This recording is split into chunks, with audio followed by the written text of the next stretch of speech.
والخیل، اور اسی نے پیدا کیے ہیں گھوڑے، والبغال، اور خچر، والحمیر، اور گدھے، لترکبوہا، تاکہ تم ان پر سواری کرو، وزینہ، اور اس میں تمہارے لیے زینت بھی ہے۔ آج بھی زینت ہے جی، گھوڑے تو اتنے مہنگے ہیں کہ ہماری موٹر بائکس اور گاڑیاں بھی ان سے سستی ہوں، اتنے مہنگے گھوڑے ہیں۔ آج بھی گھوڑوں کی ریس لگتی ہے اور لوگوں کے لیے ایک خوشی کا سامان ہے، شوق ہے، لوگوں نے پالے ہوئے، اتنا خرچہ کرتے ہیں ان کے اوپر، آج بھی اسی طریقے سے ویلڈ ہے یہ۔ وَيَخْلُقُ مَا لَا تَعْلَمُونَ، اور وہ پیدا فرماتا ہے اور فرمائے گا، کیونکہ مضارع کا صیغہ استعمال ہوا ہے، ما لا تعلمون، ایسی سواریاں جن کو تم نہیں جانتے۔ اس میں وہ بھی شامل ہیں جو بعد میں چیزیں ہمیں معلوم چلی ہیں، جس طرح سمندروں کے اندر کی مخلوقات ہیں، باقی مخلوقات، پلانٹ ارتھ کے اوپر بھی کئی ایک مخلوقات ہیں جن کے ذریعے ہم نفع حاصل کرتے ہیں۔ اور خصوصاً سواریوں کا ذکر کیا جائے تو آج ماڈرن دور کے اندر جتنی سواریاں ہیں، بیسیکلی جس فزیکل فینومینا آف نیچر کو یوز کر کے یہ سواریاں بنائی گئی ہیں، خواہ وہ ہوائی جہاز ہوں اڑنے والے، یا بحری جہاز ہوں سمندر میں دریاؤں میں چلنے والے، ان کے لیے انوائرمنٹ اور وہ فزیکل فینومینا وہ تو اللہ تعالیٰ نے پرووائڈ کیا۔ ہوا اگر ختم ہو جائے تو ہوائی جہاز نیچے گر پڑیں گے، پھر ہوا میں اتنی طاقت ہے کہ وہ ہوائی جہاز کو اٹھا سکتی ہے انجن کے ساتھ۔ اور جہاں پہ آپ دیکھیں یہ ایئر پاکٹس آتی ہیں جہاں پہ ایئر کی ڈینسٹی آلموسٹ زیرو ہو جاتی ہے، تو وہ ہزاروں فٹ ایک دم جہاز نیچے آ جاتا ہے۔ کئی جگہ تو جہاز گر بھی گئے ہیں۔ سب سے زیادہ جو ایکسیڈنٹ جہازوں کے ہوتے ہیں نا، کریشز، وہ لینڈنگ کے وقت ہوتے ہیں۔ ٹیک آف کوئی مشکل فینومینا نہیں ہے، ٹیک آف میں کبھی آپ نے کوئی ایکسیڈنٹ ہوتے نہیں دیکھا ہوگا۔ سب سے زیادہ جو ایئر کریشز ہیں نا وہ لینڈنگ کے وقت ہوتے ہیں۔ اس وقت اگر ہوا تیز ہو جائے یا مخالف سمت میں اتنی تیز چلے کہ وہ لینڈ ہی نہ کر سکے اور اس کی ٹپ ادھر ادھر ہو گیا تو جہاز گیا۔ وہ تو آپ سمجھے ایک پتنگ کی مانند ہے، اتنے بڑے فضا کے اندر جہاز کی کیا اوقات ہے۔ تو یہ ہر چیز فیوریبل ہوتی ہے تو تب جا کے یہ جہاز لینڈ کرتے ہیں۔ اڑنے کے قابل اس فزیکل فینومینا جو بوئنسی کی فورس ہے، قوت اچال، سمندروں میں بھی آپ دیکھیں اس وقت بھی سب سے زیادہ تجارت جو ہے وہ سمندر کے ذریعے ہو رہی ہے، سب سے سستی تجارت۔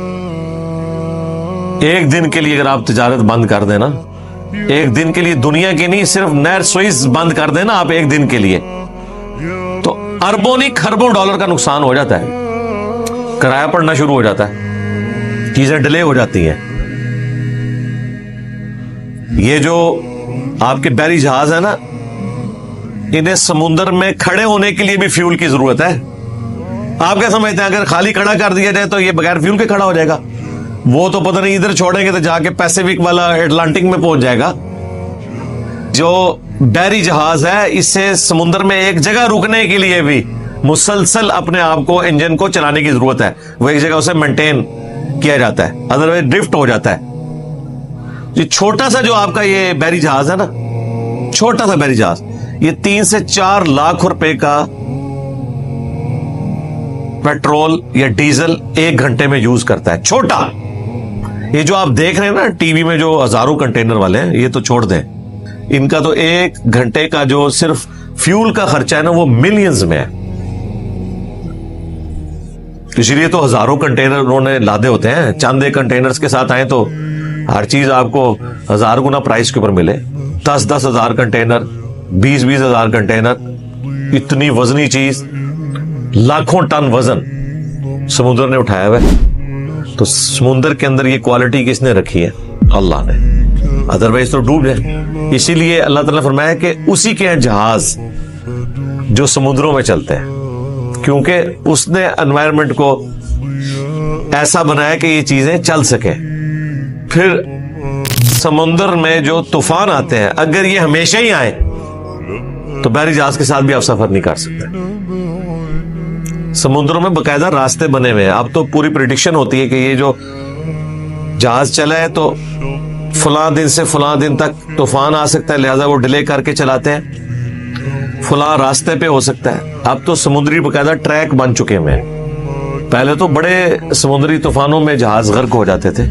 نہر سوئس جب تک نہیں بنی ہوئی تھی تو پورا وہ افریقہ کراس کر کے امریکہ تک لوگ پہنچتے تھے, اور وہ جو نیچے افریقہ کی ٹپ ہے نا, وہ سب سے خطرناک جگہ تھی. وہاں کئی بحری جہاز ڈوب جاتے تھے, اتنے بڑے بڑے طوفان آتے تھے. تو پھر انہوں نے افریقہ کے اندر سے ایک چھوٹا سا راستہ رکھا ہوا تھا کہ ایک طرف بحری جہاز جو ہے وہ ان لوڈ ہوتا تھا, دوسری طرف جہاز کھڑا ہوتا تھا. زمینی سفر سے پھر وہاں جا کے اس کو دوبارہ لوڈ کرتے تھے اور پھر ادھر لے کے جاتے تھے. بہرحال سمندر کا جو سفر ہے یا دریاؤں کا جو سفر ہے یہ بہت بڑی نعمت ہے. آپ کو کوئی سڑک بنانے کی ضرورت نہیں ہے, اونچا نیچا نہیں ہے, اس لیے یہ سفر اختیار کیا جاتا ہے. سب سے آسان سفر ہے, خرچہ بھی زمینی سفر سے کم ہوتا ہے, کیونکہ زمینی سفر میں آپ کو راستے سے جب گزرنا پڑے گا تو اس طرح کی روڈ آپ کہاں سے لائیں گے جو 10 یا 20,000 ٹن وزن اٹھا سکے, لاکھوں ٹن نہیں. یہاں تو ایک بڑا ٹریلا گزر جائے تو سڑک بیٹھ جاتی ہے. یہ ہوائی جہاز جس رن وے کے اوپر بھاگتے ہیں وہ عام رن وے نہیں ہوتا, وہ مضبوط اس اعتبار سے ڈیزائن کیا ہوتا ہے. رہ گئے بحری جہاز, وہ تو دنیا کی کسی سڑک پہ آپ بحری جہاز کے نیچے ٹائر لگا کے چلا ہی نہیں سکتے, ان کا وزن ہی اتنا ہے. کوئی دنیا کی نہ کوئی کنکریٹ اس کا وزن اٹھا سکتی ہے. دیکھیں, اور پانی بظاہر دیکھنے میں کچھ بھی نہیں ہے, وہ سارا وزن اس کا اٹھاتا ہے. اس کو ڈیزائن کیا جاتا ہے اس اعتبار سے جو اللہ تعالیٰ نے انسان کو سجھایا ہے. حضرت ارشمیدس کو سجھا دیا تھا اللہ تعالیٰ نے, ارشمیدس پرنسپل. تو یہ اللہ تعالیٰ نے مسخر کر دی ہر چیز انسان کے لیے. تو اللہ تعالیٰ ہمارا ایسی مخلوقات اللہ نے پیدا فرمائی ہیں جنہیں تم جانتے ہو, اور ایسی بھی سواریاں جنہیں تم ابھی نہیں جانتے اور مستقبل میں وہ آئیں گی. انسان کو اللہ نے وہ چیزیں سجھا دی ہیں. ٹرین کا سفر آپ دیکھ لیں, اتنی بڑی نعمت ہے. ٹرین پوری انسانی ہسٹری میں جو ٹرننگ پوائنٹ ہے نا, یا تو پہلا ٹرننگ پوائنٹ تھا جب انسان نے پہیا بنا لیا آلموسٹ 5,000 سال پہلے, اور جو دوسرا ماڈرن سائنس میں جو ہے نا وہ یہ اسٹیم انجن ہے. حضرت اسٹیفن نے جو بنایا تھا, آج 300 سال نہیں ہوئے اسٹیم انجن کو, 1748 میں. آج کیا چل رہا ہے 2024, 300 سال نہیں ہوئے. یہ جتنی انسانی ترقی ہے یہ ان 300 سالوں کے اندر ہے. اسٹیم انجن بنا, ٹرین کا آئیڈیا آ گیا, ٹرین کا آئیڈیا آیا, دنیا بدل گئی ہے. اور اس وقت چونکہ گریٹ برٹن کی حکومت تھی 1/4 دنیا کے اوپر, افریقہ سے لے کر آسٹریلیا تک, تو پھر انہوں نے پوری دنیا کے اندر ریلوے نیٹ ورک بچھا دیا. اور جو ان کے انڈر نہیں بھی آتے تھے, جرمنی تھا یا سلطنت عثمانیہ تھی, انہوں نے بھی باقاعدہ, چونکہ ایک ٹیکنالوجی تو ڈیولپ ہو گئی تھی, تو ریلوے لائنز بچھانا شروع کر دی.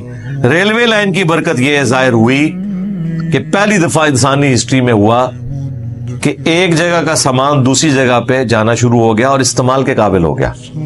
ادروائز اگر آپ یہ کہیں کہ آج سے 200-300 سال پہلے کا انسان ملتان کا آم جہلم میں کھا سکتا تھا نا, انہیں پتہ بھی نہیں ہوگا. ملتان جائیں گے تو کھائیں گے, یہاں تک آم پہنچ ہی نہیں سکتا تھا. کئی ہفتوں کے سفر سے پہنچے گا, گل سڑ جائے گا. سرگودا کا کینو جناب دبئی میں بک رہا ہے, وہ سوچ بھی نہیں سکتا تھا. کس کی برکت سے؟ اس ٹریولنگ کی برکت سے. بلکہ آپ بی بی سی کے اوپر ایک باقاعدہ پوری ڈاکومنٹری بنی ہوئی ہے کہ یہ ٹرین کے سفر نے دنیا کو کیسے بدلا ہے. پہلے لوگ ایک علاقے کی چیز دوسرے علاقے میں یوز بھی نہیں ہوتی تھی. مثلا اگر گجرانوالہ میں اس وقت ٹائلز بن رہی ہیں تو گجرانوالہ کے گھروں میں آپ کو ٹائلز لگی ہوئی نظر آئیں گی, دوسری جگہوں پہ نہیں. کیوں بھائی؟ ٹائل کو اٹھا کے اگر آپ گدے پہ لوڈ کر کے لاہور لے کے جائیں گے تو ایک ٹائل جو یہاں سے 1,000 روپے کی چلی ہے وہاں جا کے 10,000 کی ٹائل ہو جائے گی سنگ مرمر کی, کون لگوائے گا؟ بادشاہ ہی لگواتے تھے نا. سینکڑوں ہاتھی لگے تھے سنگ مرمر کو لے کے جانے کے لیے جب تاج محل بنا تھا. پوری سلطنت کے ریسورسز جھونک دیے تھے حضرت شاہ جہاں نے, اور پھر حضرت اورنگزیب عالمگیر نے اپنے ابا جی شاہ جہاں کو 9 سال کے لیے قید بھی کر دیا کہ ان میری بیبے تھا, مزار تو ویکھدا رہے. وہ تو ایک عورت کا مزار تھا نا تاج محل. تو وہ ہسٹری دیکھیں, ہاتھیوں کے اوپر لوڈ ہو کے یہ سارے کا سارا سامان جاتا تھا. تو ظاہر عام بندوں نے تو نہیں ہاتھی رکھے ہوئے تھے, وہ تو حکمران ہی رکھ سکتے تھے. اور وہ بھی کتنی دور لے جاتے ہوں گے؟ یہ تو نہیں ہو سکتا کہ ہاتھی کو یہاں سے چلا کے آپ کراچی لے جائیں. لے کے بھی جائیں تو کتنے کا پڑے گا آپ کو؟ ایک دن میں تو نہیں اس نے پہنچنا, مہینوں میں پہنچے گا. وہ سارا خرچہ ہاتھیوں کا کھانا ہے جو آپ نے کھلانا ہے راستے میں. تو ایک سنگ مرمر کی اگر ایک سیل یہاں سے آپ نے 10,000 کی لوڈ کیا, اتنے جب پہنچتے 10 لاکھ دی ہو جائے گی. تو کس نے لے کے لگانی ہے؟ ٹرین نے کیا کیا, یہ سارے مسئلے حل کر دیے. ایک جگہ چیز بنتی ہے, کارگو میں رکھی, دوسری جگہ ان لوڈ ہوئی, اور پھر یوں دنیا کا کلچر بدلنا شروع ہوا. اور دیکھیں کمال ہے, ہم نے تو سکون سے نہیں گوروں کو رہنے دیا سب کانٹیننٹ میں. 90 سال انہوں نے سمجھ لیں ایک نیزے کی نوک پہ گزارے ہیں, 1857 سے لے کر 1947 تک. 90 سال بنتے ہیں نا, اس میں کتنی جگہ ان کو لڑائیاں اور فساد اور دنگے اور پروٹیسٹ. ان 90 سالوں کے اندر انہوں نے پورے سب کانٹیننٹ میں ریلوے کی پٹریاں بچھا دی ہیں. آج تک وہی ٹریک یوز ہو رہے ہیں. پٹری ہم کبھی کبھار چینج کر لیتے ہیں, سلیپرز بھی چینج کرتے ہیں, ٹریک وہی ہیں. تو ٹریک بنا دیے میں, ایون کئی پل بھی وہی ہیں, نہری نظام دے دیا. آپ اندازہ کریں اتنے سے وقت کے اندر. لوگ کہتے ہیں جی انگریز چلے گئے, اگر انگریز اتنے ہوتے تو پھر ساڈا کیا حال ہوتا؟ جی حال یہ ہوتا کہ آج بولے ٹرین ہی پھر رہے ہوتے, ریل کار ذلیل ہو رہے ہوتے, یہ حال ہوتا. تو یہ ساری کی ساری ترقی اس میں اشارتاً موجود ہے کہ ایسی بھی اللہ تعالیٰ سواریاں پیدا کرے گا جو آج تم نہیں جانتے. اب تو وقت اب تو یہ ڈرون ٹیکسیاں شروع ہو رہی ہیں بھائی. دبئی میں تو کچھ عرصے کی بات ہے, لوگوں نے اپنے اپنے چھوٹے چھوٹے ڈرون رکھے ہونے ہیں. پہلے یہ تو ہم نے اپنی زندگی میں دیکھا ہے نا. میں 1995-6 کی بات کر رہا ہوں, انجینئر یونیورسٹی میں تھے ہم.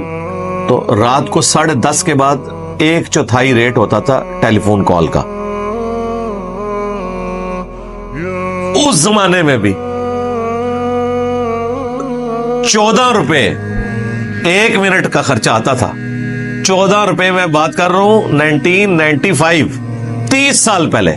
آج دے سمجھ لو, اگر حساب لاؤ نا, راتی 10:30 بجے کے بعد کال کرنے کے لیے ہزاروں روپے آپ کو دینا پڑے 1 منٹ کا.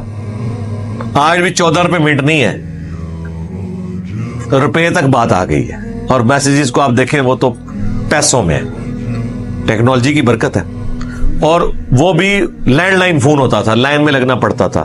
پھر بوتھ آئے, پھر موبائل فون شروع ہو گئے تھے 95-6 میں, لیکن وہ امیروں کے پاس. جو اس کا بوم آیا نا, وہ آیا جب GSM ٹیکنالوجی پاکستان میں آئی ہے 2001-2 میں. پھر اس کا آہستہ آہستہ شروع ہوا, اور آج موبائل سمجھ لے سانس کی طرح ضروری ہو گیا ہے. اس کے بغیر تو دنیا کا کوئی کام نہیں ہوگا, اور ہمارا رزق بھی اس کے ساتھ جڑا ہوا ہے. سب کچھ اس کے ساتھ جڑ گیا موبائل کے ساتھ. کسی نے سوچا بھی تھا کہ یہ موبائل ہماری زندگی کا اتنا لازمی جز بن جائے گا؟ اسی طریقے سے وہ وقت دور نہیں ہے جب اس طرح کی جو ہوائی سواریاں ہیں یہ بھی ہر بندے کے استعمال میں آ جائیں گی. موٹر بائکس کا بھی کسی نے سوچا تھا؟ یار پہلی دفعہ جب سائیکل بنی تھی نا, جو یہ 2 پہیوں والی سائیکل جو اس وقت ماڈرن ہے, یہ اس کو مشکل سے آپ سمجھ لیں 150 سال ہوئے ہیں. پاکستان بننے سے پہلے سائیکل ہونا بھی کسی کے پاس بڑی بات ہوتی تھی. لوگ اتنے خوش ہوتے تھے کہ یار ہم خود جا رہے ہیں.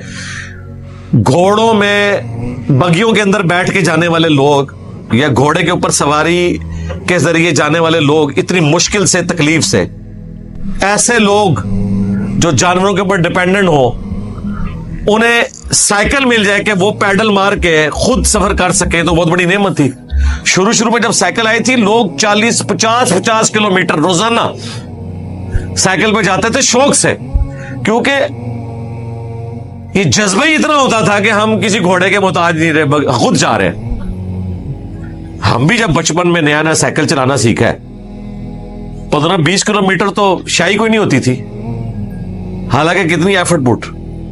اور موٹر بائک پہ آ جائیں, موٹر بائک تو میرا خیال ہے اس میں تو یہ والی ایفرٹ بھی ختم ہے, اور ایسی انجوائمنٹ ہے شاید یہ 100 سال بعد بھی موٹر بائک والی جو ایک فیسلٹی ہے یہ ایک مزیدار چیز ہے.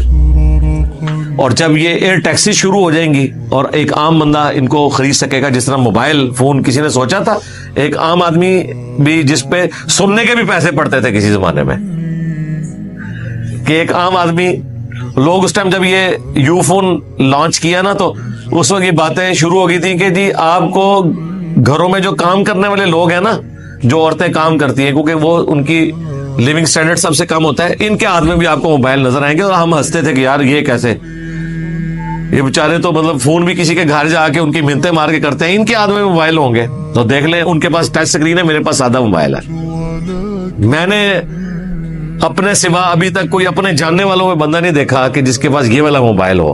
ہاں جس کے پاس ہے تو وہ پیرلل میں اس نے ضرور رکھا ہوا ہے, لیکن وہ 76 موبائل ہوتے کو لائب ہے, وہ سکرین والا موبائل. اس کے بغیر تو ہم چاہ رہے ہی نہیں. لوگوں کی زندگی ساری اس کے ساتھ جڑی ہوئی ہے. تو یہ اللہ تعالیٰ نے وقت کے ساتھ ساتھ انسان کو ترقی کروائی ہے.